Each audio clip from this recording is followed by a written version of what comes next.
இவருக்கு முதல்ல என்ன படம் போட்டோம்னா ரசிகனுக்கு போடுறேன் ஸ்பெஷல் விஜய்க்கு. அப்படி காலர் தூக்கிட்டு அப்படி இருப்பார், அப்படி ஒரு மஞ்சள் சட்டை போட்டுட்டு ஜம்முன்னு இருப்பார். அது அட்டப்படமெல்லாம் கிளியராக போட்டு பக்காவாக இதை ரெடி பண்ணியிருந்தேன்.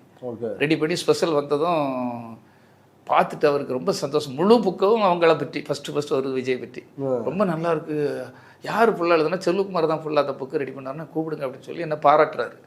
ஃபஸ்ட்டு ஜெமினி சினிமாவில் வேலை பார்த்துட்டு இருக்கும்போது விஜயை கூப்பிட்டு அவர் மாடியில் ஒரு ரூம் இருக்குது, ரொம்ப நல்லா இருக்குண்ணா, நல்லா எழுதியிருக்கிய. அவர்கிட்ட பேட்டியே நான் எடுக்கல, அவங்க அப்பா சொன்னதை வச்சு நானே அவர் பேட்டி மாதிரிலாம் போட்டு நான் போட்ட பேட்டி மாதிரியே இருக்குது, நல்லா இருக்குது அப்படின்லாம் அவர். அப்போ அந்த காலகட்டத்தில் அப்படி தான் அவர் நல்லா இருக்கு, தேங்க்ஸ்ண்ணா அப்படி இப்படிலாம் சொன்னார்.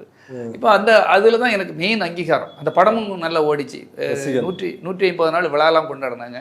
அப்போ ஒரு அக்செப்டன்ஸ் கிடைக்கும் இல்லையா. சரி, பிடி செல்வகுமார் வந்தோடனே ஒரு சின்ன தோல்வி, அப்புறம் இதாகிடுச்சு. இந்த ரசிகன் தனியாக ஒரு ஹீரோ அவருக்கு ஒரு ஹிட்டு தான், அது ஒரு கமர்ஷியல் ஹிட்டு. சோப்பு போடுறது எல்லாம் அந்த படத்தில் தான் வரும். ஸ்ரீவித்யாவுக்கு அப்பாவே அந்த சீன்லாம் விளக்கி கொடுக்கும். அப்போ தான் சூட்டிஸ் பட்டுக்கெல்லாம் போயிருக்கேன்.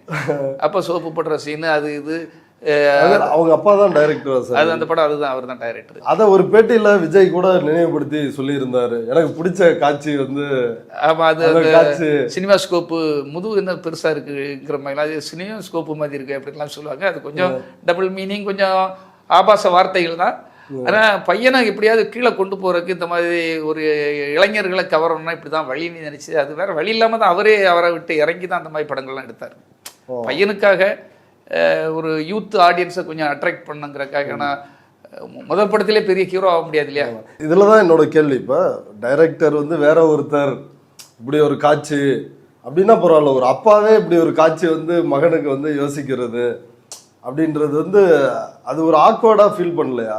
இல்லை சார், அவர் என்ன ஃபீல் பண்ணுறாருன்னா, அது விமர்சனம் வரனே அவருக்கு தெரியும். ஓகே, சந்திரசேகர் சார் அவ்வளோ முட்டாள் கிடையாது. விமர்சனம் வந்தாலும் அது விமர்சனமானால்தான் பேசப்படுற பொருளாகனாதான் ஒரு கதாநாயகனை. இது ஒரு நெகட்டிவ் தாட்ஸ் தான். நல்லவன் மாதிரி எம்ஜிஆர் மாதிரி எல்லாரும் ஜெயிக்க முடியாது. அவர் பெண்களை காப்பாற்றுறது, ஏழைகளை காப்பாற்றுறது, பப்ளிக்காக உதவி பண்ணுறது, அது ஒரு டைப் ஆஃப் இதெல்லாம் எம்ஜிஆர் ரொம்ப கஷ்டப்பட்டு வளர்ந்தவர். ஆனால் இவர் முதல் படத்துல இப்படிலாம் பண்ண முடியாது இல்லையா.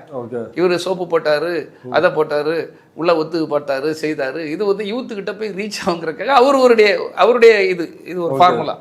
அந்த படம் அப்படிதான் எடுத்தார், முழுக்க அது அப்படிதான் அந்த படம்.